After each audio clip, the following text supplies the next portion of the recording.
Welcome to At the Bell with Derrick Poppy Roland. Today I have a very special guest. We're very happy to have the Honorable Mr. Larry Hazzard Sr. with us today. We are very have a whole lot to discuss and talk about boxing and his upcoming in boxing and his as the commissioner from the boxing as a boxer to the commissioner. Can I have a round of applause for Mr. Larry Hazzard Sr.? Mr. Hazzard, how you doing today, man? I'm doing good. Man, I'm real honored and thankful that you decided to come on and sit down with me and talk some of this, man. Tell me some of your history, man, how you started as a boxer, and work all the way up to the commissioner. Well, my story is really not that much different from your story and all the guys, hanging out in the streets as youngsters growing up in Elizabeth, Newark, the inner city youngster who takes an interest in boxing. Started for me back in 1957. It's a long time ago. Yeah. In Newark, New Jersey. I found my way into a little small gymnasium in the Hayes Homes Projects, 17th Avenue, right across the street. Actually, it was right across the street from where the Newark disturbances started. The 4th Precinct was right across the street from the Duca's AC. Oh, the boxing gym. The gym was the Duca's AC. We were in the basement of 45 17th Avenue. And we had a little ring down there and a couple of bags and a speed bag and a mirror on the wall. You walk into any of the gyms in the inner cities today, you see replicas of the same thing, So I found an interest in the sport. And growing up during the times when I grew up, boxing was almost, or fighting was almost a requirement. Definitely. To be able to navigate the streets, because the streets were pretty rough back then. And so, the guys that were in the gym training, and the word gets out that, guys is training and learning how to handle themselves, we pretty much could get around the neighborhoods and get around the city without any problems. So that was a great incentive also. So for me, it was no different. I started out training at the Duca's. I was 13 years old. After a couple of years, maybe a year or two, I started in competition. Back in those days, they didn't have the structure for amateur boxing back then was not like it is now. You didn't have USA boxing. Okay. It was AAU, Amateur Athletic Union, and competition was very simple. You didn't have the young age groups. When you became 16 years old, you could box. And, you had to be 16, but then you fought everybody. I remember that. There was no separation of age groups and all that, and that's a great thing that boxing has today, because, a lot of the younger guys like myself, I got beat up quite a bit until I started maturing, as a youngster. I put my age up. Me and Lloyd Marshall, you remember Lloyd Marshall? We put our age up. We were like 14 years old. We jumped up like 2 years to compete. I tried that, but they couldn't. It's not a good idea. It wasn't. I tried it at 15. Well, it's really not a good idea. I don't recommend it. Some guys do well, some don't. Yeah. I didn't do real well. Lloyd did very well, but I didn't do real well. But after a year or two, I started to mature a little bit. Then I started getting into that flow because I could handle I was a little more mature, a little stronger, and I can compete, on a more even keel with the older guys. Right. And so that led to a couple of Golden Glove championships. Right. I did well, and my interest in the sport was very good at that time at the amateur level. But after about 4 or 5 years, I realized that I probably would never be a world champion. So for me, if I had to make a decision, if I couldn't be a world champion, and I really was honest with myself, I didn't think that I really wanted to make that type of commitment with also with some of the fighters that were out during that time. I just didn't feel that I wanted to go on. So I left the boxing for a while, and then I became a teenage dad, and I got married young. I was 18 years old, so I started a family, and so then the work world came. So I started working. I didn't go to college right away. When I graduated from high school, I didn't go to college right away. I started a family, and I started working. So I worked. I drove a fork truck at a place called Hyatt Roller Bearings. It was in Clark, New Jersey. I drove the fork truck on the midnight shift for about 8 or 9 years. And, after about 3 or 4 years of doing that, I was motivated I always wanted to go to college.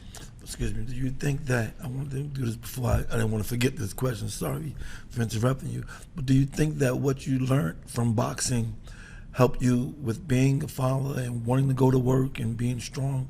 Do you think the characteristics with what it takes to be a good boxer and dedicated, by learning that, do you think that kind of helped you along going into fatherhood and working and being responsible and taking care of things? Yeah, absolutely. Boxing gave me that discipline. I was well disciplined coming out of the house. My mother and my family. I was very lucky to have that extended family. Okay, but still in all, as a youngster growing up in the inner cities, when you leave the house, things change.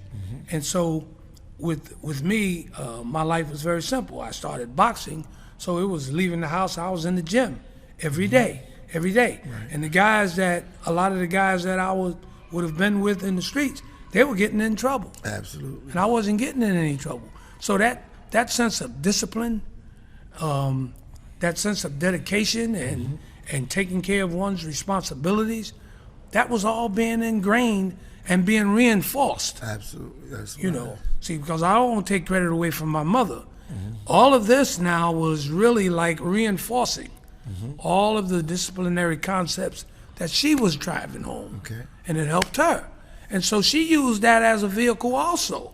That if I didn't behave, if I didn't go to school, get my work done, couldn't go to the gym. I had the same thing with you my see what I'm parents, saying? Yeah. So they were You smart. want to go to the gym, you better do your homework first. Yeah, And see, and what happens, the maturation process kicks in as you start to get older. Before you know it, you're 16, you're 17, you're 18. Now your adulthood, you start to understand things a little bit better. The brain starts to develop a little bit more, and you understand the discipline. Right. See, and now you're into adulthood. You know what responsibility is all about. You know what being on time, you got to be here, you got to be to work. You got to prepare. You got to be prepared, you got a family, and other people are dependent upon you. See, that's the other thing. Other people are depending upon you now for their survival and well-being. So that all comes from, the boxing. Right. That's why I wanted to not miss that opportunity of sharing that, because I had the same thing. The boxing helped me, and you were a role model in the community. And so we growing up in my era, or even older than me, were looking up to you. And if I talk about our history, I believe I was 13 and you were the referee at Shabazz High School, when I had a fight in Shabazz. So what got you from the job to the working parent to taking care of that, and when did you decide to become a referee? Well, it happened like this. I came out, I had fought in the Golden Gloves out in Elizabeth Armory. Oh yeah, I remember those. So, I started going to the fights. So I went out to the Golden Gloves one night, and it seems like it was old homecoming night, because a lot of the guys that was, came along with me, we were all, it was like a reunion. We were sitting around laughing and kidding, and we're looking at the fights. And like everybody else, we're critical of the officiating. Right. And there was a referee that was working, And I was like, oh man, this guy don't know what he's doing, you know, like everybody else. Right. You know, and you remember Mike Sarno? You remember Mike Sarno Oh, and Joe Mike. LaVista? Yeah, You remember Mikey? I know Mike. Right. Yeah. So Mikey always laugh and talk with the guy. So he came over, he saw us. So I said, hey, Mikey, where you get this ref from, man? This guy don't know what he's doing. Oh, wow. So Mikey said to me, hey, you think you could do better? I said, I know I can do better. So he said, really? I said, yeah, man. I said, give me some sneakers. I was ready to get in there now, right? So he said, I tell you what. He said, if you're really serious, he said, give me your name. Give me your phone number and everything. So I said, go ahead, Larry, give it to him. You know, all the guys, give it to him. So I gave it to him. I didn't think no more about it. You know what I mean? I didn't think no more about it. So I ran into, I can't remember who it was, but I ran into one of the guys on the street. Yeah. Who was still, you know, involved with the kids with boxing. I say, hey, Larry, man, Mikey has been trying to reach you. I said, I gave him my number. You know, I never got no call. He said, man, he's been asking what you know about you. So I said, okay, tell him I'll be out to the Golden Gloves next week, right? Mm-hmm. So I went back out there. And you know how Mikey was. Yeah. When we started talking again, I said, you really serious? He said, yeah. He said, listen. He said, be at Irvington High School. Mm-hmm. Okay, whenever it was, like a week later, come to Irvington High School, bring a pair of sneakers. He said, that's all you need right now. Just bring a pair of sneakers and a nice, you know, shirt, you know, put on a nice white shirt and some dark pants. And so I took him up. I went up to Irvington High School about a week or two later. And I saw him. He said, okay, just sit over there. I'm sitting over there. Put your sneakers on and everything. Sneakers. He said, you're going to go in there and do a fight. He told Joe's going to put you in. So toward the end of the night, you know, they were down to the last couple of bouts. They put me up there. Man, I was nervous as all hell. You know what I mean? It's okay now to go in there and fight, but not referee. You got to put up now or shut up. You know what I mean? Yeah. And so I went in there, and I really didn't know a lot about the rules, but nothing out of the ordinary happened. You know, I broke the fighters up, and I did. Right. And so when I came back out, he said, you know, you did pretty good. He said, okay, I'm gonna get you a schedule. I want you to come around. We'll put you in a little bit. You judge, you know, and that was the beginning. Wow. That was the beginning. Wow. Because what I also remember, as you became one of the best referees in amateur boxing, and it made the sport a lot safer for us. Because later, after that 13-year-old introduction to me and you, I ran into you again out in, I believe, remember Eddie Johnson? Mad Dog. Yeah, Mad Dog. He had a fight with Brooklyn versus Patterson, and he called me to represent Patterson. Okay. And in the locker room, I remember you and I was sitting and talking, and I might have been maybe 14, 15 years old. And you said to me, like, you know, you got a lot of talent and a lot of skills that if you stay away from drugs and if you keep yourself clean, you can go real far in boxing and in life. Now, you gave me that, and I can't even tell you how many young kids that I gave the same exact speech to over and over again. So it passed down from you, but through me, I was doing it through you. Each one teach one. Each one teach one. That's it. And I saw you again. In Yardsville. Yes. When you was talking about the 16 thing, I'm finally 16 now. And Betty from the A Street Gym, she wanted me to represent Newark down in Yardsville. And you referee, I remember you coming over to me as you checking me before the fight and said, oh, you're all grown up now. And I was 16, and that was in Yardsville. That was when we had the prison thing going. The prison. Yeah, you was the referee in Yardsville, that was man. good, and man. I remember that. That was real good. And the boxing was really good in those days. Man, we was doing a lot of things boxing, for the youth in the city. You know, I mean, we really want to try to get that back there. What we do here, we train a lot of kids here, trying to get them off the street, man, trying to give the same thing that was given to us. And I'm giving back what you gave me, I give them. So God will keep blessing you, man. You're still doing it. You pour that back into the kids, man, and try to be an example for them. Absolutely. You know, try to be an example for them, and you got their attention. See, that's the whole thing. It's the attention. a lot of the youngsters, if you can't get their attention, then you can't teach them. Yeah. You get them here, you got their attention. Now you can give them more than just the physical part. Right. That's what you got to remember. You know, because more than just everybody, the physical part. yeah, everybody's not going to be a world champion. Absolutely. You know what I mean? And so you use this. You got a captive audience here, but you will be able to, and you got the experience. And I know Hakeem and all the rest of the guys. You got that experience. You got that eye. You know the kid that might have the potential. Right. And you know the other kids that really ain't got going, but it's still good for them. Absolutely. You know, it's teaching them healthful living. You're keeping them away from the guys in the street, the drugs, Yep. the alcohol, the gangs. You know, you got a lot of challenge, man. You got a lot of opposition out there. Absolutely. You know, and that's why, you know, you guys don't really receive enough credit because you don't get paid for this. You know, when I say get paid, you don't. I understand. You understand what I'm saying? Yeah, I do. You don't get paid. You know, so people a lot of times want to criticize, oh, this guy, he don't know what he's doing. But look, he's taking time with this kid. Yeah. You understand what I'm saying? You know, and there's a shortage of adults Yeah. to deal yeah. with kids. Yeah. You know, I was lucky, man, not to say that they were my father, because I had a father who was active and very positive in my life. But a lot of them don't have that. That's right. You know, a lot of them, you know, the coaches, you know, you all they got. And so I'm giving back what I see to give back to that was given to me. Like I said, even though I had a dad, I had so many other outside dads. Yeah, You know, and not only that, see, and that's a good point that you make. Even though you had a dad, you had a lot of strong men outside of your dad who were like surrogate fathers. Absolutely. And they were reinforcing what he was giving you. Absolutely. You know, and so, you know, the more strong men and women that kids could be surrounded by, man, this is the recipe for success for them. What do you think comparing now, though? You comparing boxing, what it is now compared to what it was then? I mean, is there any differences and adjustments we have to make? Well, okay, I'll since I'm so proud of what you guys are doing, I'll engage you in this conversation. Okay. Because I usually don't even talk about fighters today and fighters from eras past. Okay. Because I won't insult the eras past. Okay. I really won't, man.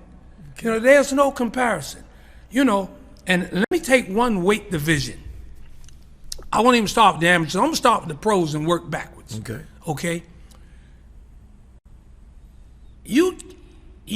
Let's take the welterweight division. Professional, the top welterweights in boxing today. I have not seen any welterweights in boxing that compare to Sugar Ray Leonard, Roberto Duran, Tommy Hearns, Marvin Hagler, who comes from Newark. You name me one that compares to anyone. Does that include the infamous Floyd Mayweather? Floyd Mayweather is the cream of the crop. Well, he's not fighting anymore, but he was the cream of the crop of this generation, of this era. But in my opinion, Floyd couldn't hold a candle to Sugar Ray Leonard. Ain't no way, man. Come on, man, there's no way. I kind of agree with you, even though so many people would debate that against us. I agree, being that, you know, the competition was so right and everybody was, and what I think caused that, just my opinion, you can tell me if I'm right or wrong, is because they were fighting the best. You know, it wasn't no like, let me build you up to being 10-0 or 20-0. Let me just get you bum, and then give you a fight.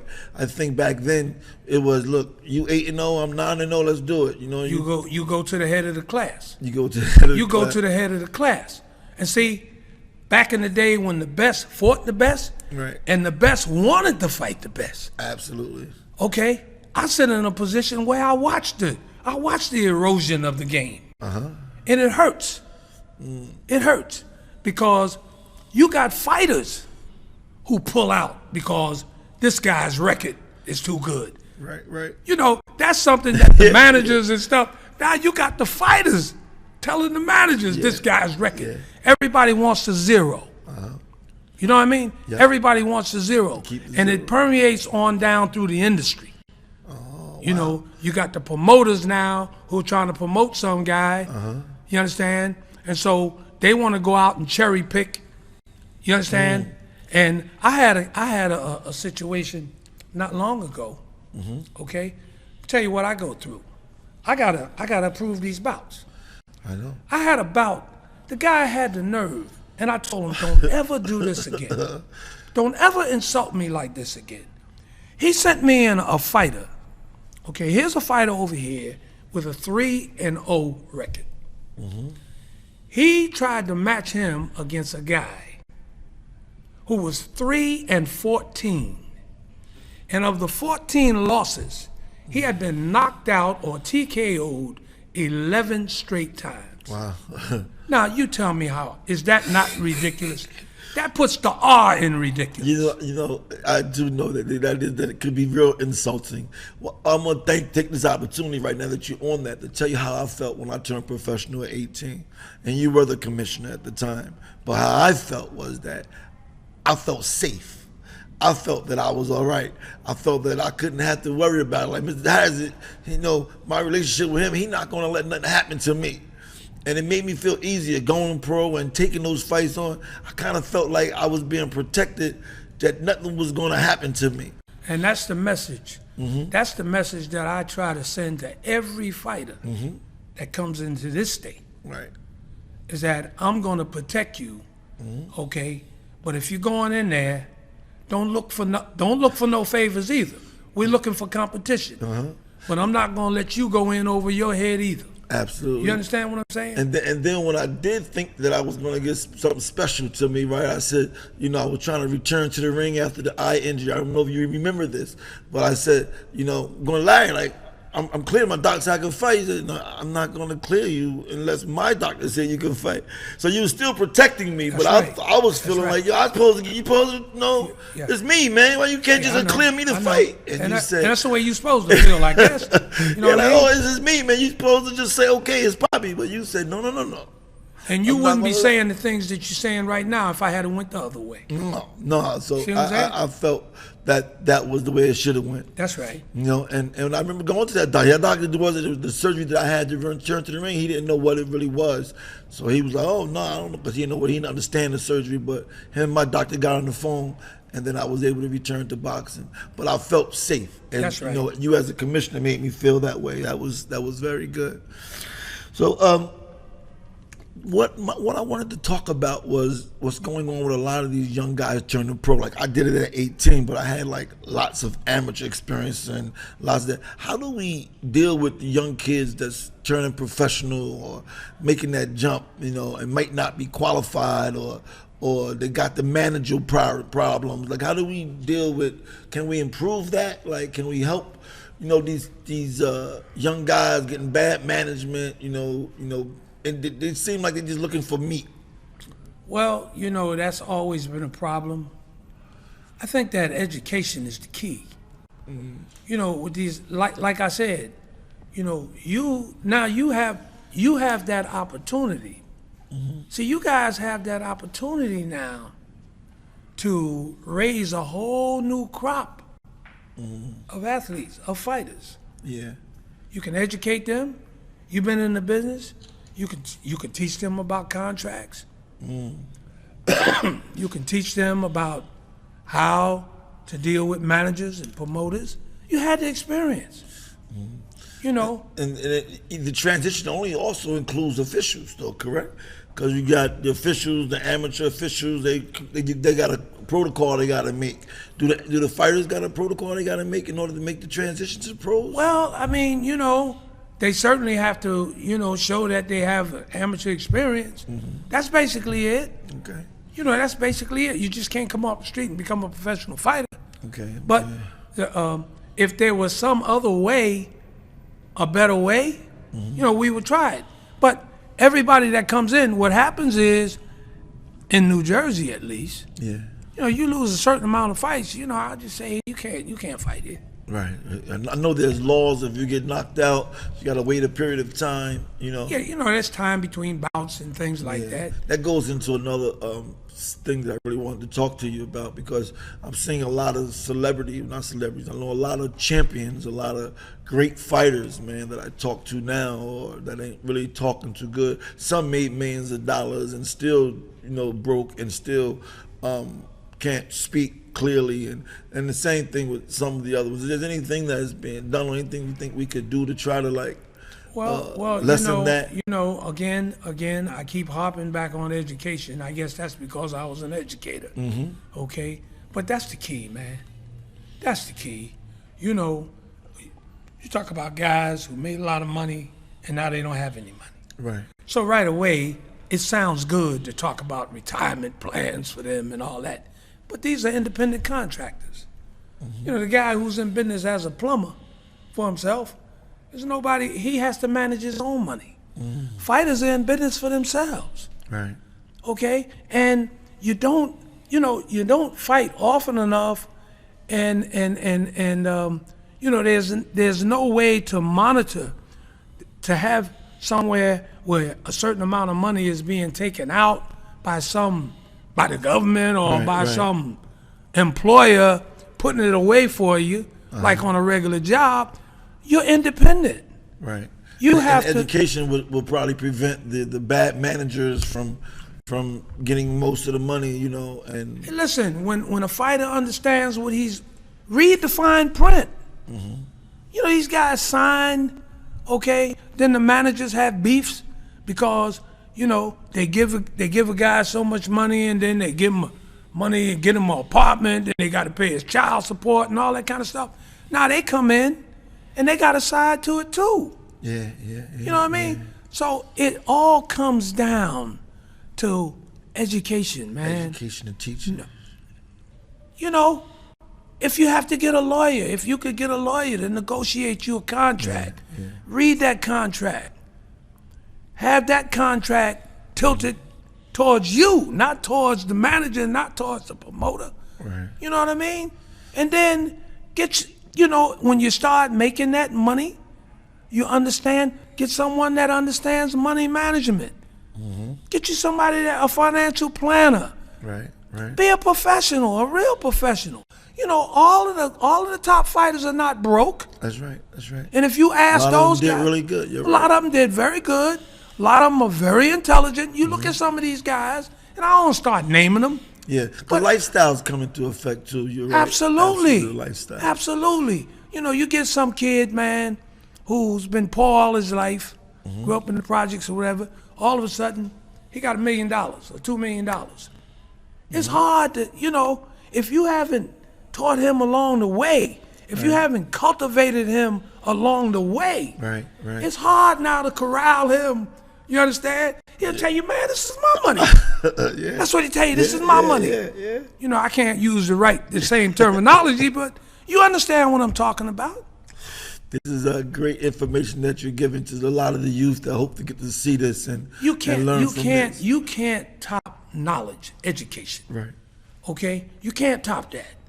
Because that's the way to go, man. That's the way to go. Knowledge is power. That's right. That's power. And then when you're making the money, get you somebody, man, that knows how to manage money. Get you a lawyer. And you got somebody to watch him. That's right. That's a lot that you gave to a lot of young fighters. Because my next conversation that I wanted to go on with you was like, what would you have to say or give to a young fighter that's going into that direction? Now, what would we do with it? What would you give to the young fighters? But you gave them so much right there. Anything else you want to give them besides that? Hey, look. Other than that, don't ever forget where you came from. You understand? Be a role model for the youngsters.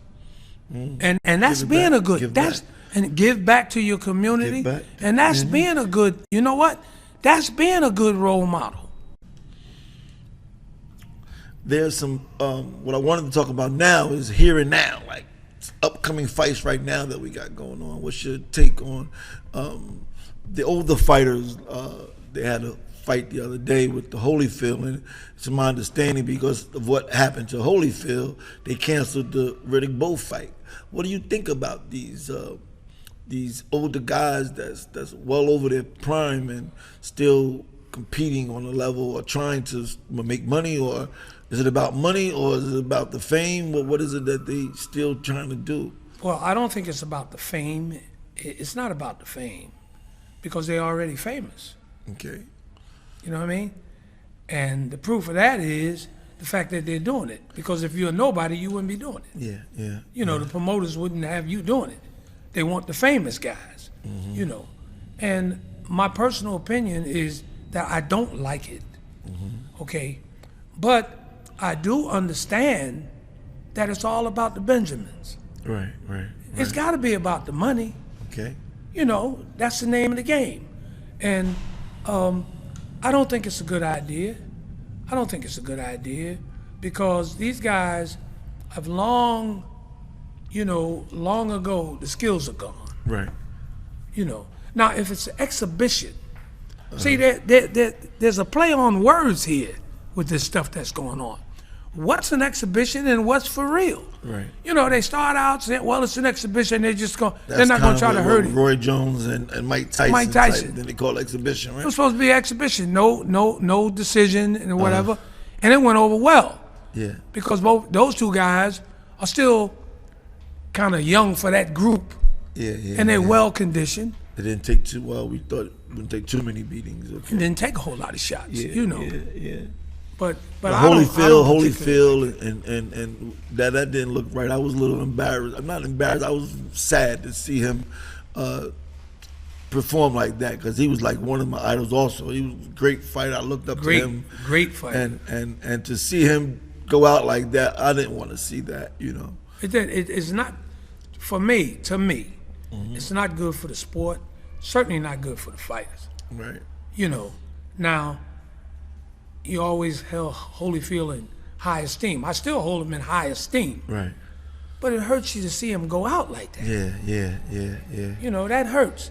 You know, I'd rather remember Evander Holyfield and some of those fights with Riddick Bowe. Absolutely. George Foreman. You know, that's the warrior, the real deal, man. You know. Not like it's kind of like, I didn't understand a lot of the older guys, you know, when you know, because Muhammad Ali was before me and I was young, but a lot of the older guys were so against Larry Holmes, you know, and Larry Holmes, you know, fought Muhammad Ali, you know, seeing a lot of guys was like, oh, they stopped even liking Larry Holmes because of that, you know. And I remember those fights. And Larry, I don't think Larry didn't want to hurt Ali. I think he said that in the fight. I think he was like, no, come on, trying to cause the referee to stop, telling the referee to come stop it, yeah. Yeah, I think a lot of that with Ali was people that was riding Ali's wagon. Yeah. That was pushing him in there. I don't think that Larry really wanted to hurt him, and I don't even know if Larry really wanted to fight him. Right. You know, but they was, you know, once again the money thing, man, and that's what the game is all about. Yeah. But you know, I just don't. I don't like to see it. I really don't. Yeah. We're gonna try to carry on your legend, man, and what you're trying to do here. We got some kids we're trying to keep off the street. We're trying to get everything give back what was given to us, and you know, in the long haul, let it trickle down to each one, teach one, like you said. Hey man, I thank you. As long as you guys, man, are giving to these kids, you always have my support. Yeah, I must thank you again, man, for everything you did for me in my life. Thank you for coming on the show. It was an awesome job, man. I really enjoyed sitting down with you. Anything to say before we close, man? Well, I just want to say, man, that I'm proud. I'm very proud, okay? Because, you know, I've interacted through the years with a lot of youngsters, man. You know, I was a teacher. I was a school principal. You understand what I'm saying? Right. So interacting with young people and then boxing. Yeah, you know, yeah. I don't know. This is like a blessing, man, that I don't take for granted, you know. And the last 30, 40 years, man, I haven't been working because it's not like a job. You know, it's not work. You know, and, you know, it's not work if you enjoy it. I'm telling you, and as long as you can give to these kids, man, and try to straighten out as many of them as you can. Because there's nothing more pleasurable, man, and heartwarming than for you to bring in a rough kid, man, off the street who wants to beat up the world, and then you cultivate him, man, and the next thing you know, you got him dressed up in a suit and a tie. You understand what I mean? He's using big words and going to school. You know? That's a beautiful thing, man, and it's very possible. It is. And so I'm very proud of what you guys are doing, man. Just keep it up. God's blessing you. There's so many things that I could go on and talk to you more about it, man. So I want to know, man, is it possible maybe sometime later in the future I can have you on again? Yes. Because I really, so much I could really talk and get from you. And when you speak, everybody listens, man. Okay, that's good. You're just an awesome man, and I thank you a whole lot. And I'm glad I got to know you, man.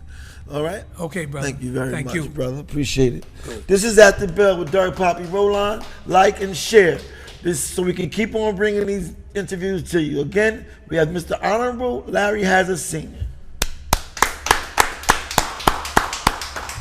Great job. Okay, baby. Great job. Appreciate you. Good.